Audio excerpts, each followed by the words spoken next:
নমস্কার। আজকে আমরা শুনব শ্রী শ্রী সারদা মায়ের অমৃত কথা। শ্রী শ্রী মা ও সাধিকা চতুষ্টয়, লিখেছেন বন্দিতা ভট্টাচার্য।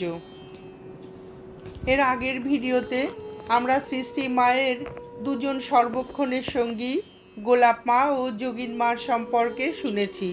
আজকে আমরা শুনব গৌরী মা ও গোপালের মায়ের কথা।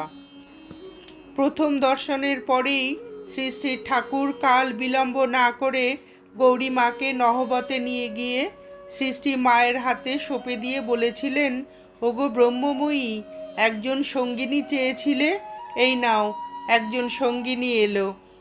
আমাদের সামান্য ধারণায় বলতে পারি স্বয়ং মা ভবতারিণী শ্রী শ্রী ঠাকুরের কাছে তার লীলা পার্ষদদের এনে দিয়েছিলেন, আর ঠাকুর নিজে